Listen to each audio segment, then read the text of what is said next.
Hi everyone, so ang main topic natin today is about airspace, the four types and categories. Sana maipaliwanag ko sa inyo ito ng maayos, the way kung paano ko siya naintindihan. So, let's start. So yun, ang main topic natin is airspace. Under sa airspace, meron siyang two categories, the regulatory and the non-regulatory. Under regulatory is class A or Alpha, class Bravo, class Charlie, class Delta, class Echo, and class Go. Under din sa regulatory ang restricted areas and ang mga prohibited areas. Sa non-regulatory naman is naka-under yung MOA. Ayan, ayos natin. MOA or Military Operations Area. Ang alert areas, ang warning areas, at ang controlled firing areas. Airspace have four types: the controlled airspace, uncontrolled airspace, special use airspace, and other. It can be differed by the lateral and vertical boundaries. Parang yung y-axis niya, x-axis, and z-axis. And meron din siyang footprint. It can be circles or other complicated multi-sided polygons. Okay, here are some abbreviations na ma-encounter natin later. AGL, which means above ground level. Kung ito ang ground, pataas, ganyan ang measurement niya. And MSL means sea level. Ang measurement is from the sea level or the mean sea level pataas. And the FL, which means flight level. Makikita mo siya mamaya na parang F, then L, 180. Flight level 180. Add ka lang ng 2 zeros, ibig sabihin 18,000 feet. MSL siya. And if you're flying, then napunta ka sa flight level 180, i-reset mo ang altimeter setting mo sa 2.992 inches of mercury pag lumampas ka sa 18,000 feet. And IFR, which means Instrument Flight Rules. Ibig sabihin, ang gagamitin mo para lumipad ang aircraft mo ay yung 6 major instruments.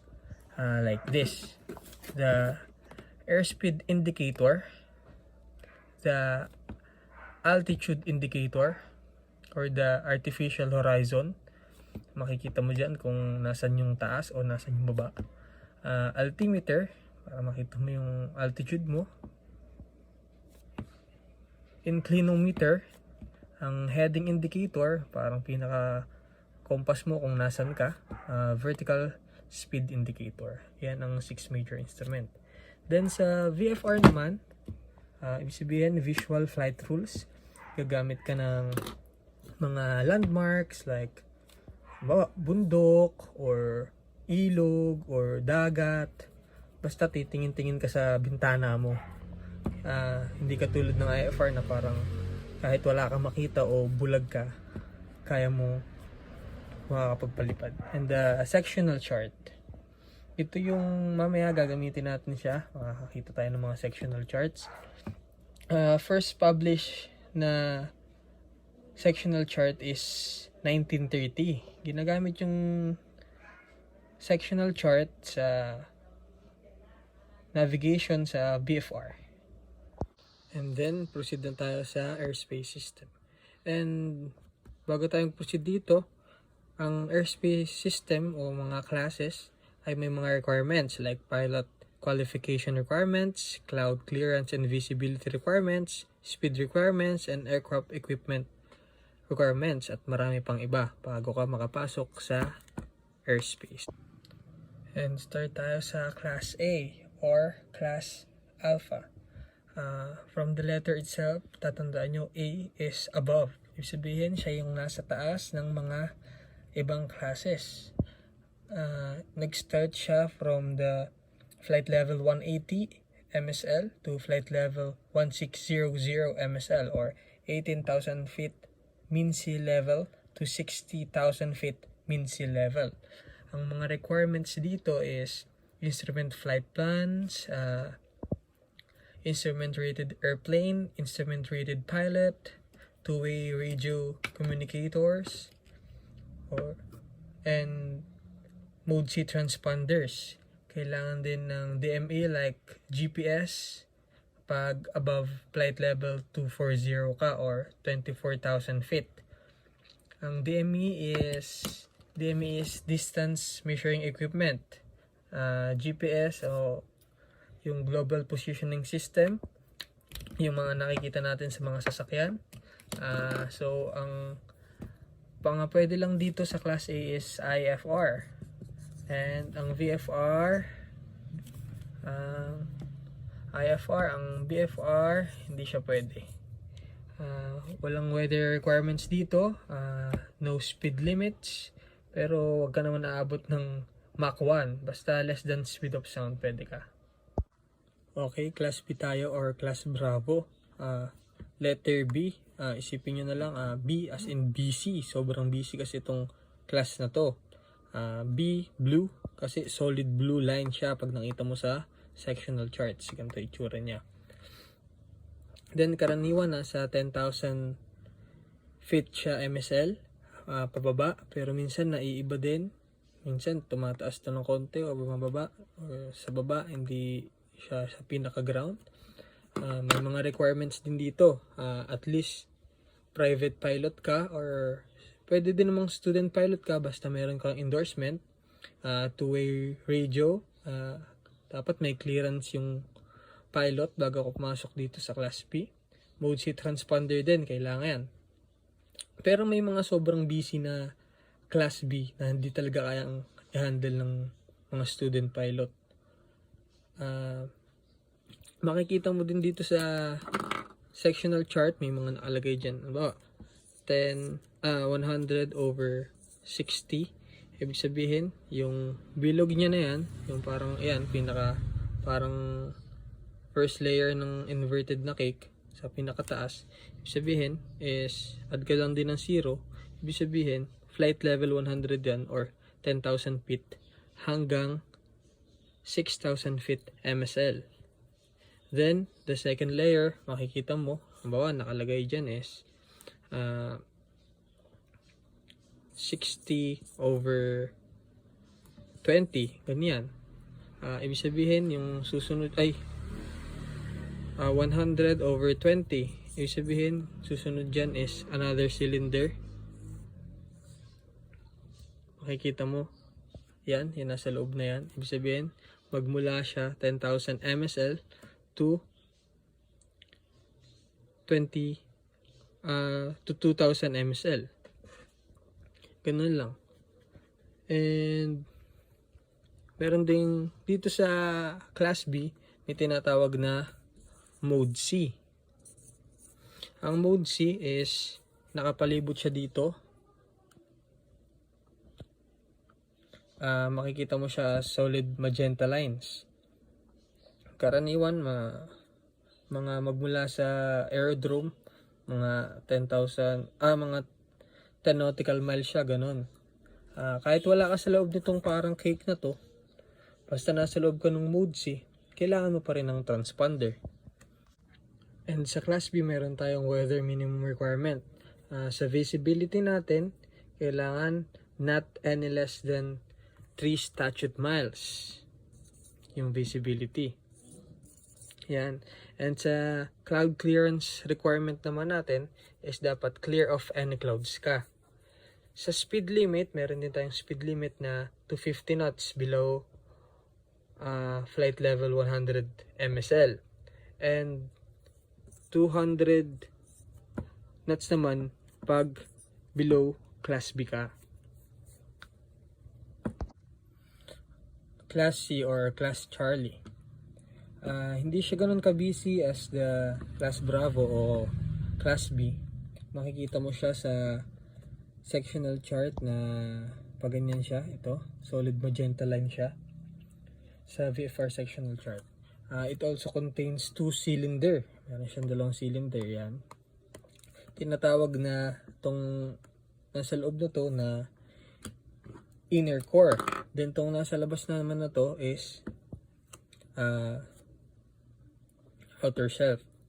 So pag ganyan siya, yung inner core, then yung outer shelf niya.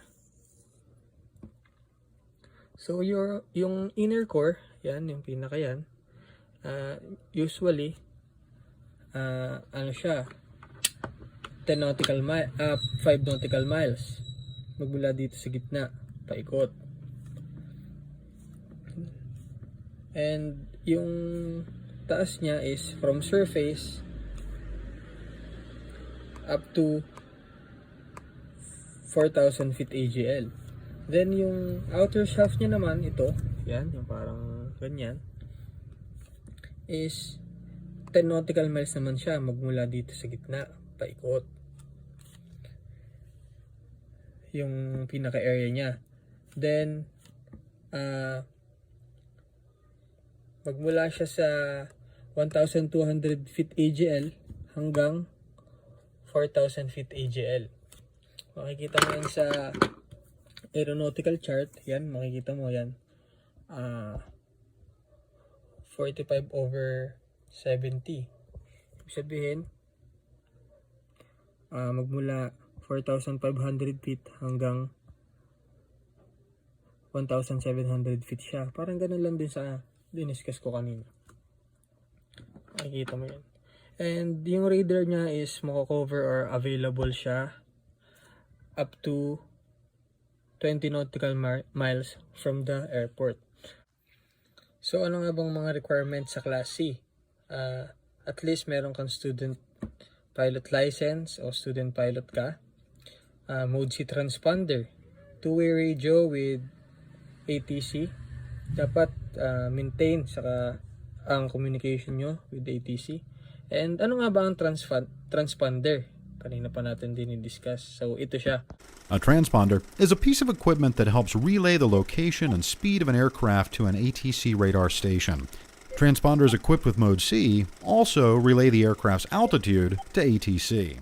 And ang weather minimum requirement natin sa kanya is ang visibility is not less than 3 statute miles. And ang cloud clearance requirement niya is, halimbawa, ito yung cloud. Yan.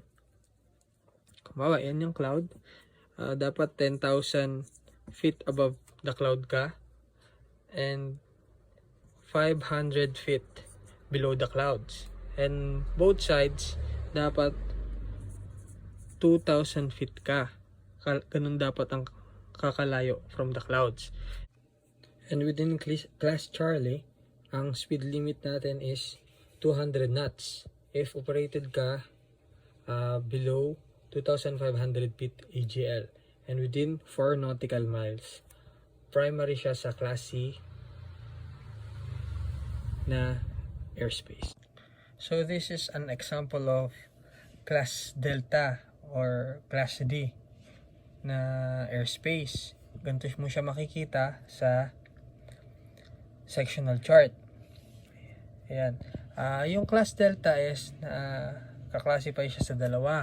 O tinatawag na Terminal Maneuvering Area and Control Zones. Ang Class D is isa siyang controlled airspace na napapaligiran ng maliliit na local airports. Ayan.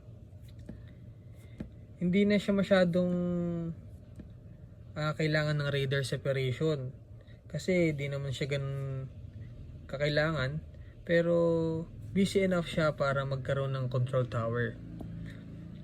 Makikita siya sa VFR sectional chart na ganito nga, may ano siya, dash blue lines. Yan. One cylindrical area lang din siya, ibig sabihin parang isa lang siyang cylinder na pag ganyan. From surface siya hanggang sa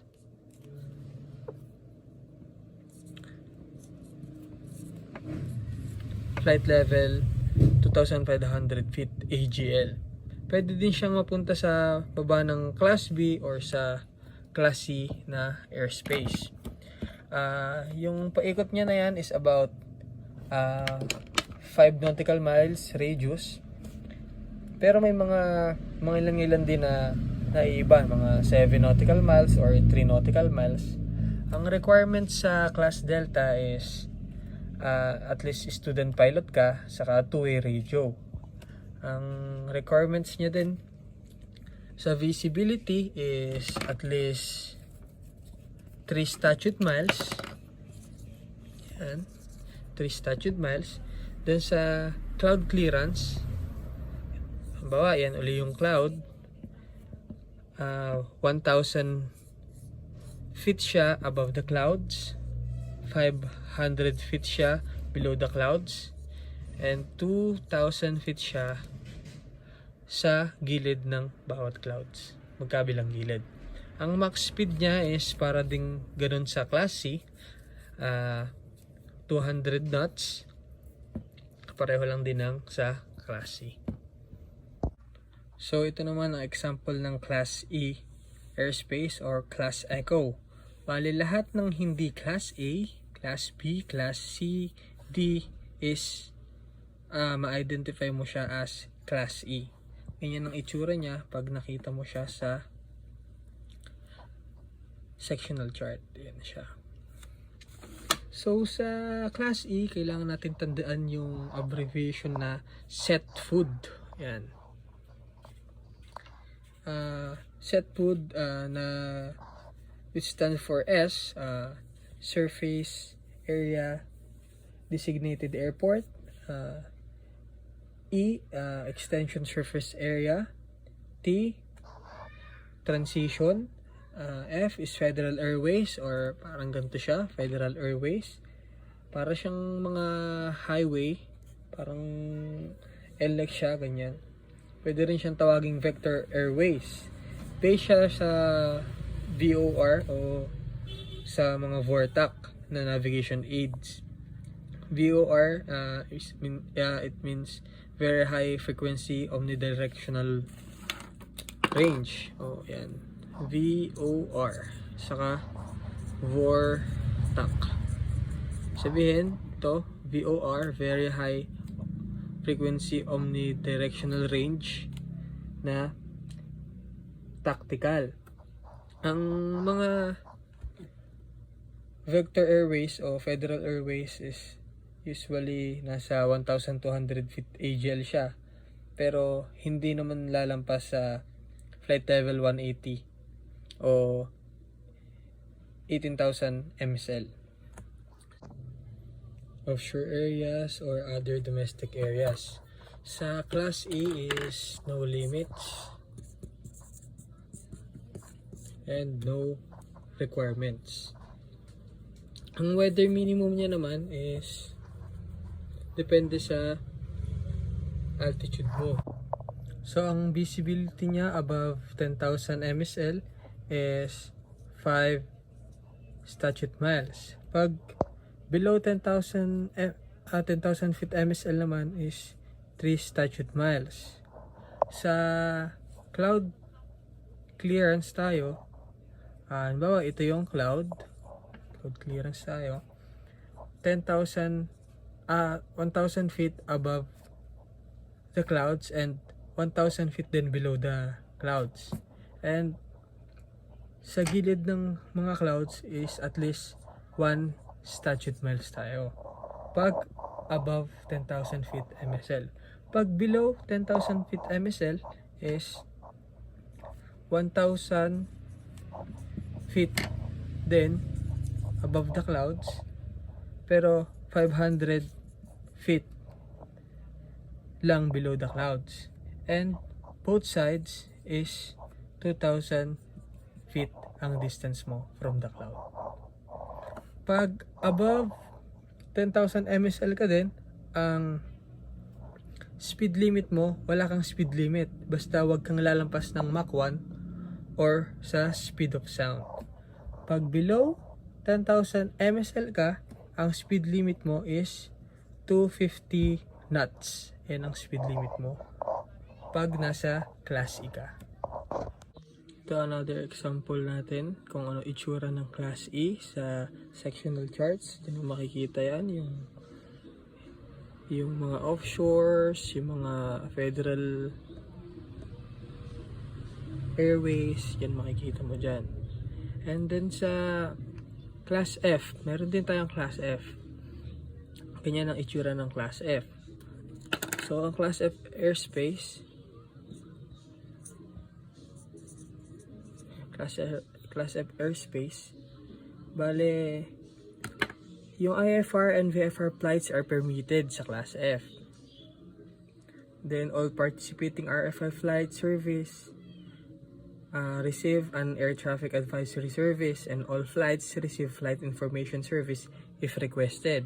So halimbawa, lumilipad ka through Class F, bibigyan ka nila ng informations if na-request mo. Halimbawa, sinabi mo, gusto mo makita kung sino yung kung may malapit bang aircraft sa'yo na nasa loob ka ng Class F. Sasabihin din nila yon para ma-inform ka.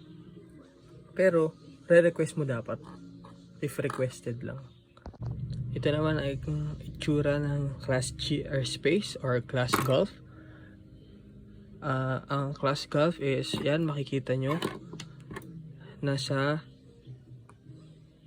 baba siya ng Class E. Then ito yung mga cylindrical. Then ito yung Class D. Bale, parang ganyan ang itsura niya. Pag nakita nyo sa parang pinaka 3D view. Sa Class G is uncontrolled airspace siya. And the rest area outside of Class A, Class B, Class C, Class D, Class E is Class G siya. So sa Class G, walang traffic separation dito for both VFR and IFR. They will receive flight information service if requested lang din. And ang itsura ng Class G from ground hanggang may matamaan siya na airspace, karaniwan tinatamaan niya is Class Echo. Ganon sa pinakita kong image kanina. Halos magkatabi sila ng Class Echo. Yan. Then ang Class G is makikita mo siya karaniwan sa surface sa flight level 1,200 AGL pataas to 14,000 km MSL. Unless may bundok. So halimbawa, ang limit mo is ito yung bundok, ito yung Class G mo, yan yung bundok, yan yung Class G mo. Kung 14,000 feet, above 14,000 feet to, yun, medyo mag-a-adjust ka. Kailangan mo rin dito ng two-way radio if an air dome or advisory zone or AAZ if FFS is located on the field. So FSS is flight service station. Yung weather minimum mo, depende siya sa time of the day. So sa limit naman sa Class G, ang speed limit dito is 250 knots. Limit dito below 100 flight level 100 MSL. So yun ang Class G. Ito ang itsura niya. Okay, the next topic is about the other airspace or the special use airspace. Tinatawag siyang special use airspace kasi dito dahil may mga iba't ibang klase siyang special use. Then ang limitation dito is pag hindi part ng operation or activity ang aircraft mo ay hindi ka pa pwede. Dito sa special use airspace is dito pumapasok yung sinabi natin kanina na 2 categories ng airspace, yung regulatory and non-regulatory. Sa regulatory, doon mo makikita itong mga prohibited areas and the restricted areas. Sa non-regulatory naman is yung mga warning areas, katulad yan, mga military operations area, military training route, terminal service radar area, yung ating alert areas, dito mo yun makikita. So, sa pag-aaralan natin is the prohibited area. Ganyan ang itsura ng prohibited area. So, ito, bale, P40, ganyan mo siya makikita. Then, blue hash lines o blue hash shape siya. No aircraft ang pwedeng pumasok dito sa prohibited areas. Bale, pag nakita mo nga siya, ma-identify mo siya. Yan, wala, minsan wala yan, itong nasa baba. Makikita mo lang P40 means P for prohibited, then 40 yung numerical identifier niya. Sa restricted area naman, yan, pag restricted area, ganyan din na itsura niya. Bale, itong lugar na to is prohibited area na siya, restricted area pa siya. R for restricted, then 4 digit na numerical identifier. So, ang hazards dito sa restricted area is may mga firing or aerial gunnery, saka mga guided missiles.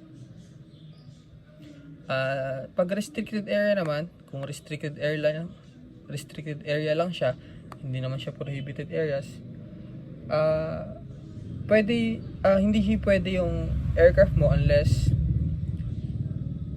not in use or hindi ginagamit ang restricted area or may permission ka na pumasok sa airspace na to. Warning areas naman tayo. Ang warning areas is makikita nyo siya as ganyan. Meron siyang capital W, then numerical identifier. Dito meron tayong multiple warning areas. Yan, yung makita mo siya W453 Alpha and Bravo. Bale itong lugar na to sa Gulf of Mexico is warning area siya. So dito marami ditong mga hazardous activities at wawarningan kanila for potential danger. Aircraft is hindi ka pwede dito. Pwede ka lang sa taas ng tubig. So, halimbawa, ito yung ship. Yan. Then, nagbabaril-baril siyang ganyan. Matatamaan ka dyan. So, tong area na to, bawal ka dyan. Kasi warning area yan. Kung ito tubig, yan, pwede ka dyan. Pero, ingat-ingat ka na lang din. Wawarning ang naman nila. Ito is example ng MOA or Military Operations Area. Dito ay makakakita ka ng mga air combat tactics, ma-encounter mo yung mga aerobatics, mga air intercepts, formation flying, saka mga low altitude tactics. So dito sa MOA o Military Operation Area is sineseparate nila dito ang military trainings at ang mga IFR traffic. Siyempre, baka magkasagian yung mga nagtitraining. So, sa BFR, pwede siya pero extreme caution ka kasi ingat-ingat ka, baka masagi ka. So, ang locations ng MOA is from surface to flight level 180. Ang itsura niya is ganyan. Nakikita nyo, magenta hash line siya. Ang identifier niya is instead of letter lang sa numeric identifier, names mo siya makikita like this. Yan. Who's North, Goose North, MOA. And now the alert areas. Alert areas, extra caution kayo dito. Kaya dapat inform mo sila na may mga high volume pilot training, unusual activities. Kaya kung di ka kasali or non-participating aircraft ka, kailangan mo talaga mag-ingat dito sa alert areas. Makikita mo ang alert areas, ang identifier niya is letter A, parang sa warning areas, di ba, W, prohibited areas, capital P, and sa restricted is capital R. Sa alert area is letter A. Then, meron din siyang numerical identifier. Then, sa controlled firing areas tayo or sa CFA. Sa controlled firing areas is pag di ito na-conduct na maayos, sobrang delikado nito kasi barilan dito eh. So, not charted siya since di naman siya pinupunta ng aircraft, so wala siya sa mapa. Ang controlled firing areas contains activities which is not conducted in controlled environment. Could be hazardous to non-participating aircraft. CFA activities are suspended when radar, ground lockouts, or spotter aircraft indicate an aircraft may be approaching the areas. So, sa controlled firing areas, katulad nga ng sinabi ko, sobrang hazardous nito sa mga non-participating aircraft. So, yun, ang mga natakil natin, iba't ibang classes ng airspace, pati yung iba't ibang klase na iba't ibang types at iba't ibang categories. So, recap tayo. Ito yung Class A. Then, ito yung Class B. Ganyan, itsura niya. Surface is surface to 10,000 feet AGL. Then, Delta, small airport lang siya, karaniwan. Yan ang tatandaan nyo. Then, from surface siya to 2,500 feet AGL. Yung B, BCS. A is for the word above. D, small airports. Then, Class G, yung uncontrolled airways, airspace natin. Upper limit varies, so nakaganyan lang siya. Basta adjust lang siya kung may mga bundok or something. Then sa Class C tayo, Class Charlie, moderate busy airport, katulad ng sinabi ko kanina. From surface din siya to 4,000 feet AGL. Then 10 nautical miles ang radius niya. Then yung baba niya is 5 nautical miles. Then the Class E, all airspace between Class A and G is Class E. Then basta tong mga area na to na hindi naman sakop ng Class Alpha, Bravo, Delta, Charlie is ma-identify siya as Class E. So sana naintindihan nyo yung discussion natin about dito. May mga natutunan kayong about sa ating airspace. So yun guys, that's enough for now. Sana sa dami ng sinabi ko na yun is marami kayong natutunan, na-absorb at naging mas familiar kayo about airspace. Maraming salamat sa panonood. Sana like nyo to, subscribe kayo and comment kayo down below sa mga katanungan nyo about airspace. Promise, sasagutin natin yan. Gagawa tayo ng short videos para masagot yan. And always remember that you were born with wings. Learn to use them and fly. Keep safe everyone and peace. I'm out.